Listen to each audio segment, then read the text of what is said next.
everybody. This is Strategy Wizard, and this is my son, Nathan. Ooh, hello, everybody. And today we're going to be doing a review of Spooky Castle, published by Queen Games and designed by Janet, I don't know how to pronounce this, I'm sorry, Janet Kniezel and Wolfgang Derscherl.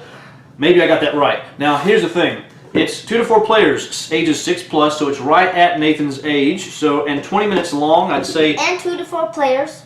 Yeah, I think I said that, but 2 to 4 players. And they say 20 minutes long, but that can vary depending on how you set the difficulty in this game. So, this game is definitely a kid's game, and it's designed in such a way that it's very unique, different. You have this magnetic stick, so I don't think you've probably played too many games with one of those, so you kind of get the idea this is going to be different than maybe what you're used to. So the question is, does this gimmick work? And we will go to the table and we'll show you, and then we'll tell you what we think. Okay, so this is what Spooky Castle looks like when it's set up, no matter how many players are playing. Now, the goal of the game is to collect a certain number of treasure tiles, or complete enough treasure tiles, and the way you do that, each player is going to take turns, and you're going to turn over one of these tiles, and it'll show you what treasures that player has to get. Everybody else is going to help that player because they're going to be blindfolded. Show us the blindfold, Nathan. What are they going to look like? They're going to look like this. That's right. They're going to have to wear Spooky, the mask of Spooky, the young ghost, who's trying to basically learn how to be a really spooky ghost. And part of his training is to go into this castle and try to collect these treasures and haunt things a little bit, I guess, is the idea. But in doing so, he has to watch out for the expert ghosts who are basically trying to mess him up, I suppose, as part of the training. If you go through, Nathan's going to have what? What's your tool going to be? This. Yeah, this is a magnet. Now, all of these discs, which there's the bad ghosts, or maybe I shouldn't call them the bad ghosts, but they're the ghosts that are going to try to mess you up, and you have these treasures. Now, as he's going through, everyone else is trying to guide him so he does not collect the bad people, but he does pick up the treasure that he needs on the tiles. Once you have collected all the tiles, the treasures for all the tiles, for whatever difficulty level you're playing, then you win. Of course, that means that, let's say Nathan succeeded in getting the sword and the candles, the sword and the keys. Watch, use the blindfold and then you move. Well, yeah, but if you do that, you put those metal tokens back here, but eventually you will continue playing and you'll go through your stack of tiles and then you will win, hopefully. But the catch is you have a time limit. So depending on the difficulty level, and that's one of the good things about this game, you can set the difficulty level a few different ways. You can give yourself more or less time as you see fit. You can give yourself more or less tiles to go through in order to win, and you can set a different number of these ghost tiles out. Now, Nathan, what do those ghost tiles do again? The ghost tiles make it to where if you get one of these, you flip it over and you get it. And you want to try to get the least ghost. That's right. And the thing is, just like, basically, well, let me just say this. What's going to happen is, Nathan, put yourself on the starting point as if you're about to play your round. Right. Everyone else is going to guide him to the treasure and try to avoid the ghosts. But let's say along the way, let's say pick up a ghost. Yeah, just go around and try to pick up a ghost. Bring it back. Now, no matter what he picks up, he has to come back to one of the 4. He starts always at his color, but he can go to any of the 4 exits. And whenever he comes with a ghost, the ghost is going, oh, it's a pretty strong magnet. You'll put it on the ghost of that color, and you'll flip it over. But the thing is, if you run out of, let's say you've gotten 2 bad ghosts, and therefore you have no more blue ghosts over here, that means that you can never take a ghost to the blue exit anymore. So eventually, if you've run out of these ghost tiles and you pick up a ghost, you automatically lose. So how many of these are out there is important for, affecting the difficulty level. So in this case, we'll set it back up as it's supposed to be, as if we haven't done that, thank goodness. And we'll go ahead and show you what a round looks like. So Nathan, go ahead and take the blindfold, go ahead and put it on. You always put the blindfold on. That's right. Then he's going to take this. Now I'll kind of guide him. Make sure you hold it as vertical as possible. It needs to be as straight up as you can. Okay, now we're going to flip over a treasure tile, and we're going to go, ooh, these are the ones we have to guide him to. We see that this is here, and this is way back over here in the corner. So, Nathan, go left, go up. Okay, now come back to where you started. A little more to the right. Okay, once he brings it back, we can take this from him, and we'll just put it on this tile for now. Now we have to guide him to the swords. So Nathan, go forward a good bit. Oh, you're kind of going to the left a little bit. You're drifting. Straighten back out and go back to the right. Go forward a lot. Be very careful. Keep going, keep going, keep going. Straighten out a little bit. Lift your arm up a little bit so you're more vertical. Go left.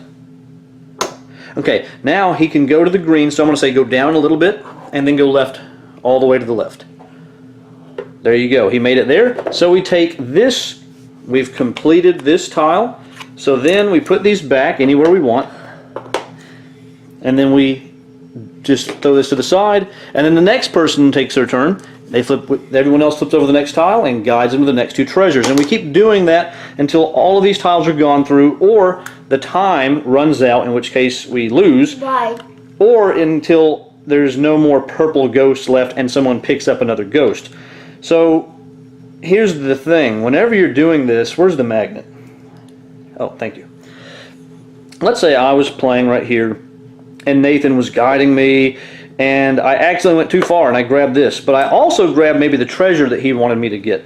Whenever I bring this back, unfortunately, we do put a ghost down here, we flip it over, and that is bad. But also, even if I needed this, since I brought back two things, you have to put it back. Even if you picked up two good things, if you picked up the two things that you needed and you came back, you can never bring back two and actually keep the treasures. You have to set them back. So you have to be careful and make sure that you don't guide anyone in the wrong space, and of course that means that whoever's going needs to be very slow and patient and not rush too much, because you'll end up picking something up.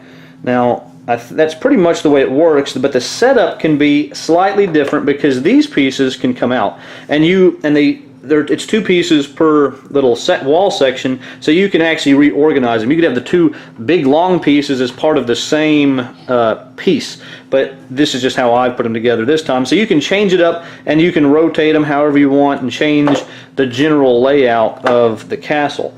And there's some kind of neat artwork, actually pretty humorous artwork actually. Makes it very nice and kid friendly. So Nathan, are we going to say something, Nathan? Nope. Okay, so that's basically how you play. I mean, that's pretty much it. Is there anything else you can think of that we need to say as far as how you play?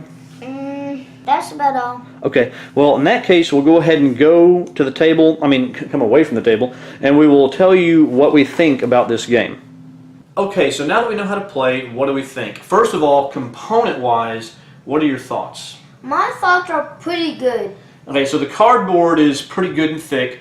The metal pieces, you have to put stickers. Basically, the metal discs come as just plain metal, but you have these stickers that you put on on both sides of the metal, and the stickers are good. They work. I haven't seen them peeling off or anything like that. All the cardboard, these tiles are super thick. They're really great quality. So yeah, they are super thick. And what do you think about the art style? Do you think it looks cool? I think it really looks cool. I like the art style. Yeah, amazing. It's very kid-friendly, and it works really well for this theme.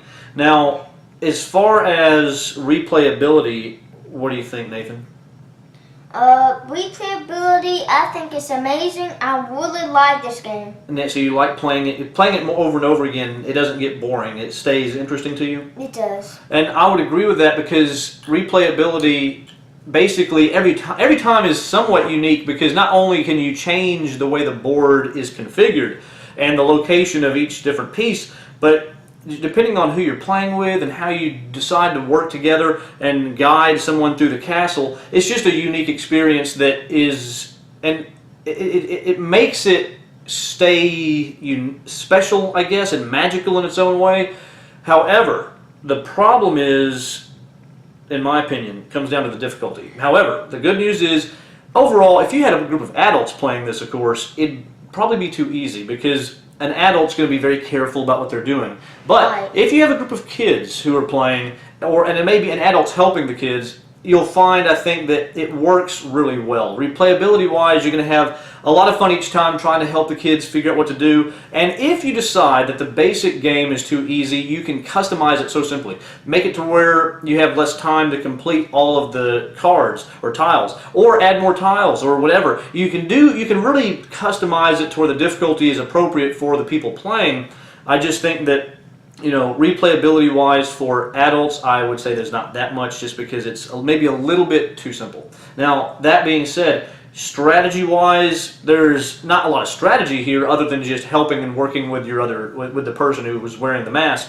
But, and speaking of which, I just want to say component-wise, the mask I like. I mean, let's just go ahead and put this puppy on. And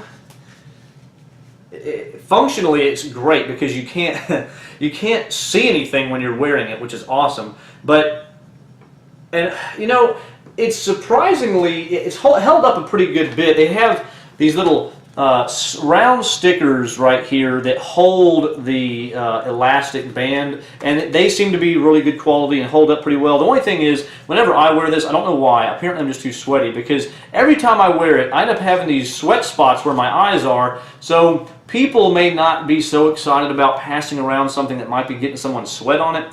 That's one of those things where I guess you can just make a deal to have your own cloth blindfold, or just close your eyes and hope you're not cheating. But yeah, sometimes you can just close your eyes. Yeah, depending on but still, overall, I like it. It's really cool, and it adds a little bit of theme.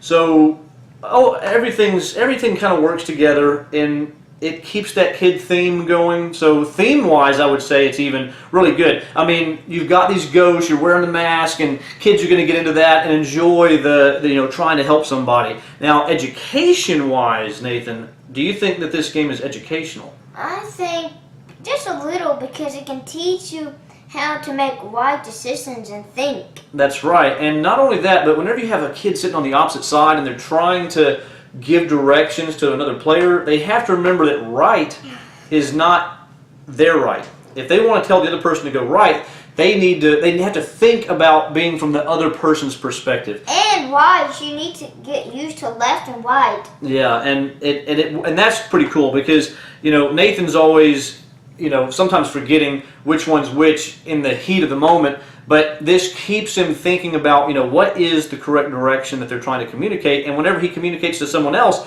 he's trying to think, how do I tell them what their right is, because their right is my left. And so in that sense, I think it's really good for younger kids. So overall, I mean, I guess we can both say that the game works. Functionally, the game works. Yeah. But what do we think? What's your rating for this game? 90 out of 90. So this is your favorite game? Yes. This is his favorite game so far. Now, what I think, for kids, I would definitely give this an 8 out of 10 for sure. I mean, it works well functionally, and because you can customize the difficulty, it's going to stay interesting as they get better. You can just customize the time or whatever, and that's a good thing. I like that a lot. I just think that overall, as you get older, it really is going to become a little too simple, I think, unless you just make the time so restricted. What you could do, you could just make the time where you only have 2 minutes, and you have to just rush through, and that's one way of... That would be very hard if you only had 2 minutes. Yeah, it'd be very hard. But the point is, you can do that. I think most kids are going to enjoy this. You can even do 1 minute. Yeah, you could. You'd be toast unless you just had 1 or 2 tiles, but you could. But yeah, I mean, that's what makes this good to me, is the fact that it's customizable for the group, for the age, and if you combine ages, you can figure out what is a good time where you know. You can make the clock like as big as you want. You can give it 20 minutes. You can make it 10 minutes. Make it 5 minutes. Right. I mean, I think that's really good. I like that. Yeah, and it's a great system, because if you have someone like me who's older and you have someone like Nathan, we can find a time that makes it challenging for having both of us in the game. Or if there's just 4 kids playing, you can make it a lot extra time to make it to where they have a challenge. So that all works out, and I like that. But 8 out of 10 for me, just because I just think that overall, it's one of those games that will become maybe too easy as you get older. But whenever you're playing with your kids or have kids playing with each other, I think it will work really well for them when they're younger. So that being said, I think that pretty much sums it up. Nathan, did you have anything else that you wanted to add? No, thank you.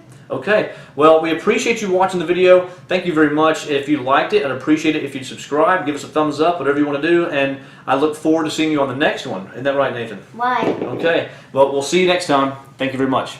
Thank you. Bye. Bye.